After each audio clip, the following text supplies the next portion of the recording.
pemerintah memastikan gaji ke-13 dan tunjangan hari raya, THR, untuk pegawai negeri sipil (PNS) akan diberikan penuh setelah tahun lalu dipangkas karena pandemi COVID-19. Gaji ke-13 para PNS dan pensiunan biasanya dibayarkan menjelang pergantian tahun ajaran baru atau pada kisaran bulan Juli. Gaji ke-13 pada praktiknya memang ditujukan dalam membantu belanja PNS saat masuk tahun ajaran baru anak sekolah. Sementara THR, pada tahun-tahun sebelumnya, pencairan THR dilakukan paling lambat 10 hari kerja sebelum perayaan Hari Raya Idul Fitri. Proses pencairan THR pun diatur dalam bentuk peraturan pemerintah. Namun, hingga saat ini pemerintah belum merilis aturan yang dimaksud. Aturan pencairan THR biasanya diterbitkan pemerintah menjelang perayaan Hari Raya Idul Fitri.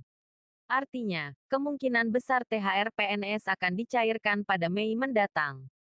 Kendati demikian hingga berita ini diturunkan, Dirjen Anggaran Kementerian Keuangan, Kemenkeu, belum mengkonfirmasi pertanyaan CNBC Indonesia.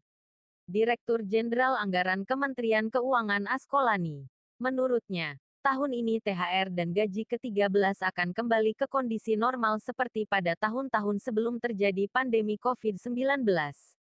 Direncanakan pemberian THR dan gaji ke-13 dalam tahun 2021 secara full, ujarnya kepada CNBC Indonesia beberapa waktu lalu. Menurutnya, anggaran untuk THR dan gaji ke-13 sudah dimasukkan dalam Anggaran Pendapatan dan Belanja Negara, APBN, 2021.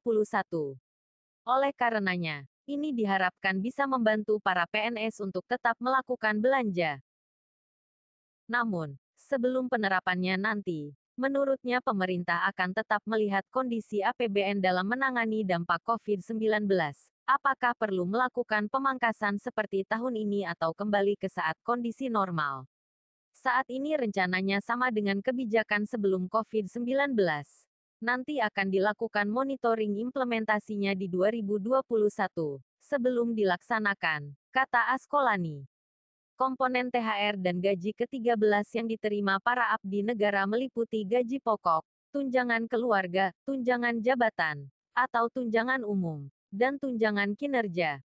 Berdasarkan Peraturan Pemerintah, PP, Nomor 15 Tahun 2019 tentang gaji PNS, gaji yang diterima PNS dikategorikan dengan beberapa golongan, yakni dari yang masa kerja terendah hingga masa kerja tertinggi. Untuk PNS golongan I masa kerja 0 tahun, menerima gaji Rp1,56 juta per bulan. Sementara PNS golongan 4 masa kerja 32 tahun, menerima gaji hingga Rp5,9 juta.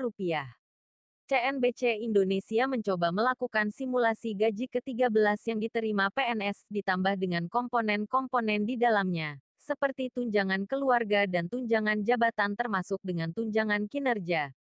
Misalnya, dari PNS di lingkungan Direktorat Jenderal Pajak Kementerian Keuangan sesuai dengan Peraturan Presiden, Perpres, Nomor 37 Tahun 2015 tentang tunjangan kinerja di lingkungan pegawai Direktorat Jenderal Pajak. Tunjangan kinerja yang diterima untuk jabatan terendah seperti pelaksana menerima Rp5,36 juta. Sementara itu, tunjangan kinerja tertinggi untuk jabatan tertinggi yakni eselon I menerima Rp117,3 juta. Artinya, gaji ke-13 yang diterima PNS dengan menggabungkan gaji pokok dan tunjangan kinerja untuk jabatan terendah mencapai Rp6,92 juta. Sementara untuk jabatan tertinggi, bisa mencapai Rp123,2 juta. Besaran gaji ke-13 yang diterima PNS di atas belum mencakup tunjangan-tunjangan lainnya yang dimasukkan dalam komponen gaji ke-13, seperti tunjangan keluarga dan tunjangan jabatan atau umum. Namun, perlu dicatat bahwa tunjangan kinerja yang diterima PNS Direktorat Jenderal Pajak memiliki dasar penghitungan baru yakni memperhatikan nilai kinerja pegawai, NKP, prestasi kerja, dan kontribusi pegawai. Artinya, tidak semua PNS pajak mendapatkan tunjangan kinerja yang sama. Hal ini dikarenakan basis penghitungan yang digunakan untuk pemberian tunjangan kinerja berdasarkan kinerja masing-masing PNS. Sebagai catatan, simulasi yang dilakukan hanya mengacu pada satu instansi.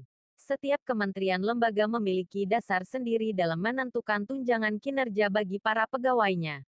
Sama seperti pemberian gaji, maka pemberian THR dan gaji ke-13 diberikan kepada PNS aktif hingga pensiunan. Anggaran setiap tahunnya pun selalu disiapkan.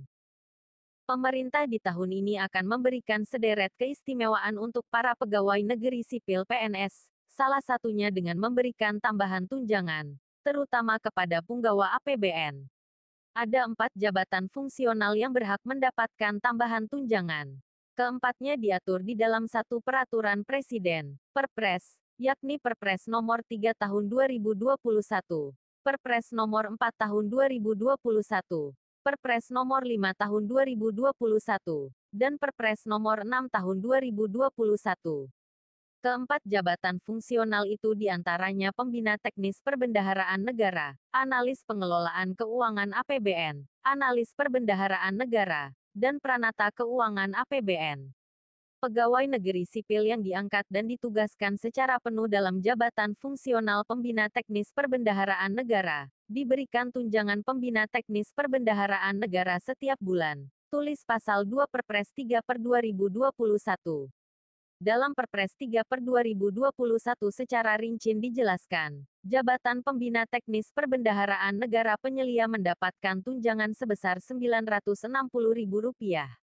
Kemudian, jabatan Pembina Teknis Perbendaharaan Negara Mahir mendapatkan tunjangan Rp540.000, dan Pembina Teknis Perbendaharaan Negara Terampil mendapatkan Rp360.000.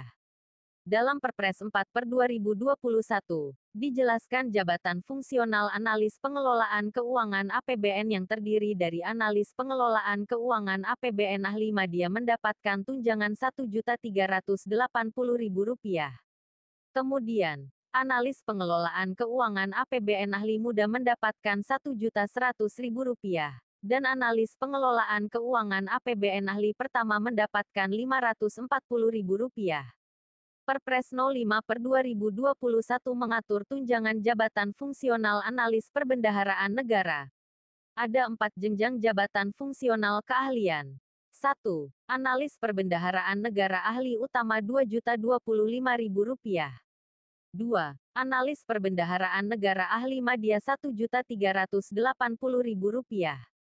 3. Analis Perbendaharaan Negara Ahli Muda Rp1.100.000. 4. Analis Perbendaharaan Negara Ahli Pertama Rp540.000. Adapun dalam Perpres 06 per 2021 mengatur tunjangan jabatan fungsional Pranata Keuangan Anggaran Pendapatan dan Belanja Negara.